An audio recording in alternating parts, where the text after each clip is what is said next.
Muy bien, y como les habíamos ofrecido, vamos a hablar en un ratito. Todos tenemos que saber algo más de las líneas de Nazca. Y para esto estamos con el arqueólogo, ex ministro de Cultura, Luis Jaime Castillo. Dice que hay algunos problemas con el audio, pero va a tratar de escucharme lo mejor posible. Muy buenos días, gracias por estar con nosotros. Gracias, Rosa María. Muchísimas gracias. Saludos a tu público. Y yo quería que expliques cuál es la génesis de esta reserva, cómo se reservó y por qué se reservaron 5.000 kilómetros cuadrados. Mira, es una historia larga que hay que entender y tiene muchos aspectos técnicos que hay que entender para poder emitir una opinión.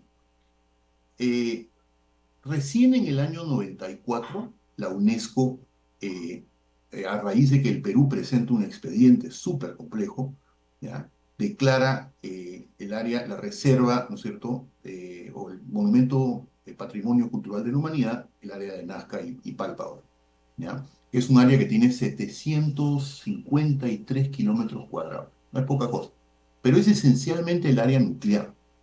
Apenas se declara eso, ¿ya? Resulta que comienzan a aparecer eh, una serie de geoglifos en las montañas, ¿cierto? En la zona que estaba en la periferia. Y entonces surge una demanda, una necesidad de que se corrija el área. Pero evidentemente eso ya no se puede hacer con UNESCO, es muy complicado ampliar lo que UNESCO rescató.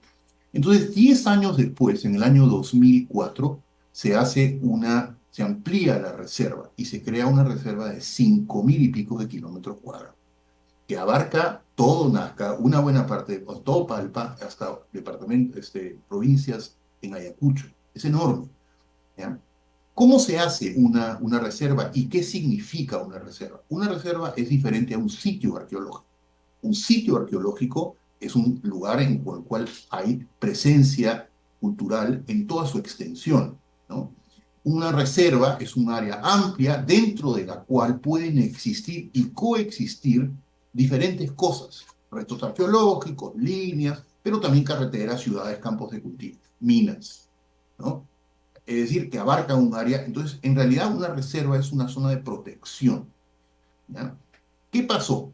Cuando hicieron la ampliación en el año 2004, no hubo un estudio técnico que dijera, este es el área que tenemos que abarcar. Se hizo básicamente con un plumón sobre una carta nacional. Ta, ta, ta, ta, ta, ¿no es cierto? Ya está. Y los que estaban adentro, por ejemplo, toda la ciudad de Nazca, toda la ciudad de Palpa, todos los pueblos que hay ahí, todos los campos de cultivo, ¿no? Y por supuesto, todas las líneas, todos los vivos quedaron incluidos.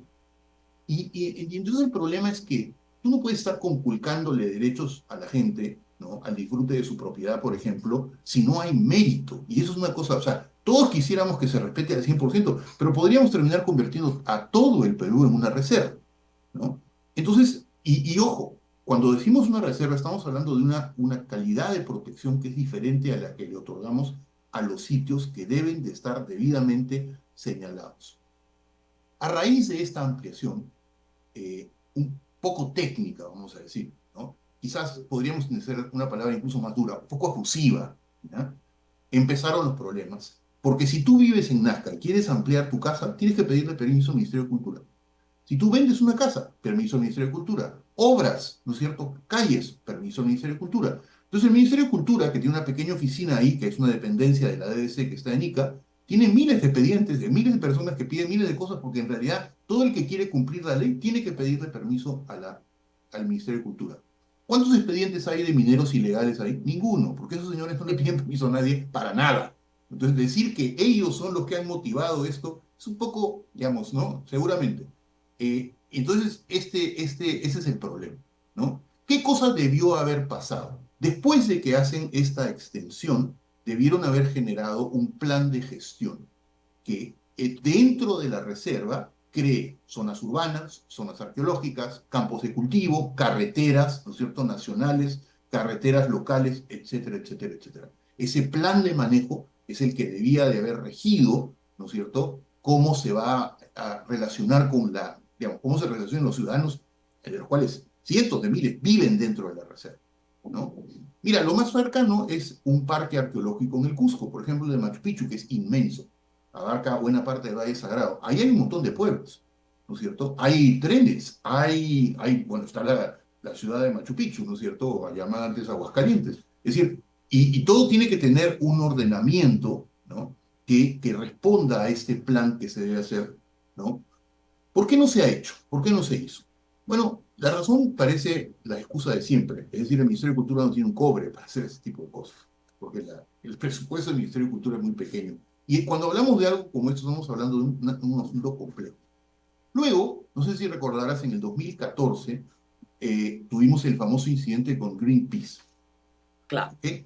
Y el incidente de Greenpeace marcó un antes y un después, ¿no? Porque yo era viceministro en esa época y a Greenpeace le hicimos un proceso, tuvieron que pagar una multa altísima, ¿no es cierto? Y a raíz de eso se decidió nombrar a un arqueólogo residente en la zona que se encargara a tiempo completo y además una persona que tuviera calidades de investigador, de gestor, etc.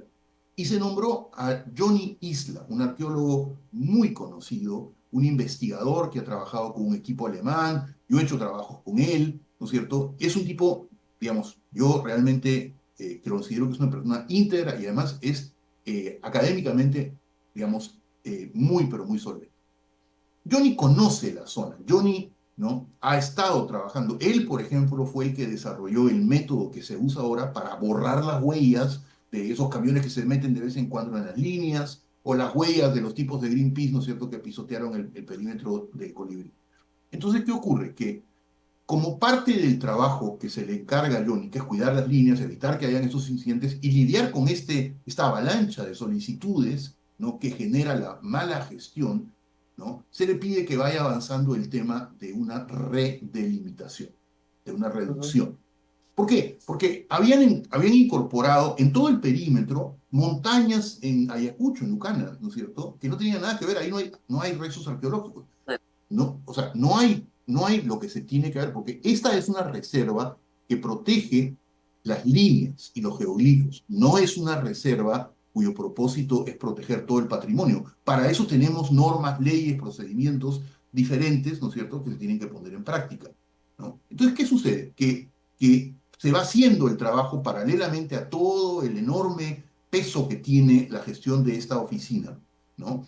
Y entonces, cuando aparentemente hace muy poco tiempo, ¿no?, surge la necesidad de hacer esta relimitación, que no sabemos, ¿ya?, cómo ha venido, porque lo que se ha dicho es, esto es una iniciativa que sale de ICA. No, eso es lo que hay que preguntarle al ministro, ¿no es cierto?, pronto, y es, ¿de dónde salió la iniciativa? Porque decirle que vino de ICA no es necesariamente lo correcto. Generalmente ICA responde a lo que el ministerio le pide, ¿no?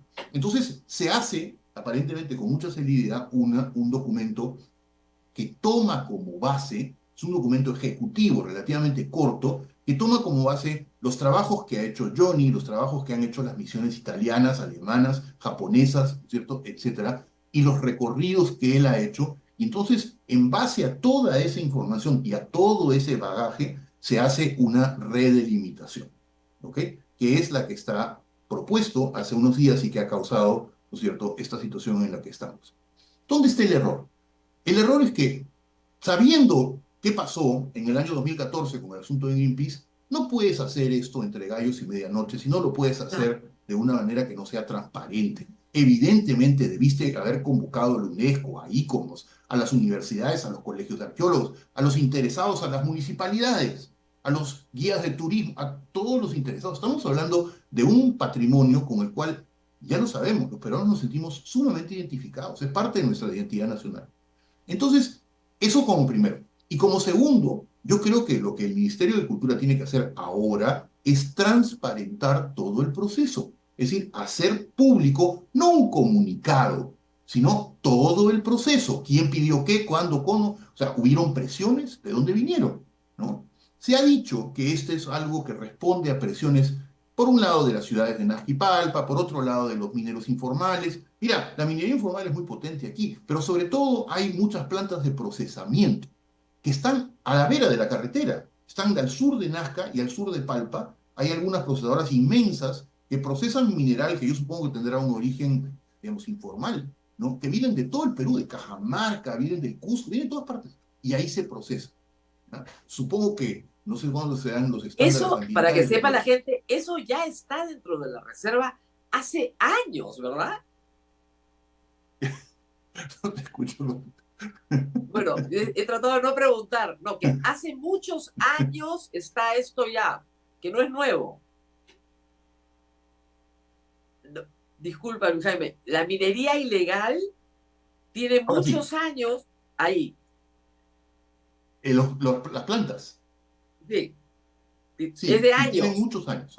Tienen muchos años. Mira, la Pampa es plana y luego vienen las montañas, que ya es básicamente Ayacucho, y en esas quebradas, por ejemplo, hay muchas minas informales y prácticamente todo ese territorio, desde hace mucho tiempo, tiene declaración en el INGEMET, está concesionado, está dividido, ¿no es cierto? Ya, Entonces, digamos, hay minería formal, hay minería informal, y evidentemente, al hacerse este proceso, ¿no es cierto?, pues a río revuelto, ¿no? Todos esos denuncios han inmediatamente entrado en acción porque han dicho ahora ya no tenemos que pasar. ¿Qué sucedía? Al estar en una reserva, no podían pedir un documento que se llama el CIRA, el Certificado de Inexistencia de Restos Arqueológicos en Superficie, que vas al ministerio con tu planito, con tu polígono, le dices, por favor, chequéame esto, y te dicen, ¿hay o no hay? ¿Ya? Ahora no. Había que hacer un proceso mucho más largo, que es un proyecto de evaluación arqueológica y luego un monitoreo, es una cosa más complicada, ¿no? En zonas donde posiblemente no haya ningún tipo de contenido. ¿Ya? También se ha dicho que hay sitios arqueológicos que han quedado fuera de la poligonal, fuera del área, ¿no es cierto?, esta reducida, lo cual es absolutamente normal porque la poligonal no es para defender todos los sitios arqueológicos del Perú, es solamente para crear lo que se llama digamos, una zona de contención, ¿no?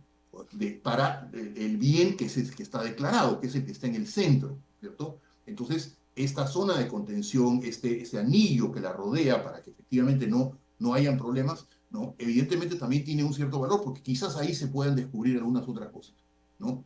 Yo he participado hemos hecho algunos proyectos con drones, con una tecnología que fue avanzada en su tiempo, ¿no? Investigando las laderas y las montañas, trabajando para precisamente el trabajo que Johnny estaba haciendo, ¿no? Y hemos descubierto, qué sé yo, 500 nuevas figuras. Luego ha venido un proyecto, ¿no?, de la Universidad de Yamagata, que usando inteligencia artificial ha hecho más o menos lo mismo, bueno, nosotros usando inteligencia no artificial, ellos artificial, ¿no? Pero el resultado más o menos es lo mismo, ¿no? Nos hemos ahorrado la computadora. Entonces, ¿qué ocurre? Digamos, esto es algo que está activo, ¿ya? Pero si nosotros dijéramos, ok, aquí hay dos sitios más, ampliemos, aquí hay dos sitios más, vamos a llegar evidentemente hasta Ocucaje, que está repleta de sitios arqueológicos, y a todo el Valle de Ica, y luego a Paracas, y luego a Chincha, ¿no es cierto? Y vamos a terminar en las puertas de Lima.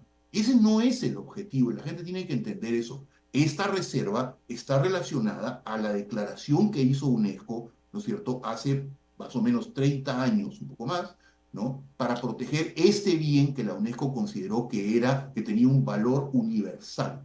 Entonces, yo creo que ahora, como te digo, yo creo que el problema aquí es un problema de transparencia, ¿no es cierto?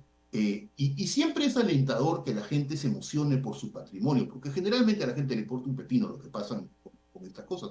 Pero cuando se trata de Nazca, la gente reacciona, la gente sale, la gente quiere saber, y yo creo que tiene todo el derecho del mundo, porque el patrimonio arqueológico es un bien público, es de todos. Cuando un guaquero o un minero informal lo destruye, está destruyendo tu parte de ese valor, ¿no es cierto? No es un problema, ¿no? Entonces yo creo que ese es un asunto que tiene que resolverse, ¿no? Como muchas otras cosas. Ayer salió un comunicado. Ujú. Ya tenemos que Como no te irnos, escucho, no. Ahí sí. Ya. nos tenemos que ir despidiendo, Ok. ¿ya? Porque nos queda poco tiempo, Ahí- ¿ya? Pero te agradezco mucho porque creo que ha sido súper claro para el público y muchísimas gracias por haber estado con nosotros. Vamos a volver a repetirlo, pero con audio y en el set para podernos comunicar. ok, Gracias por la aclaración, perfecto. Luis Jaime. Muchísimas gracias. Hasta luego.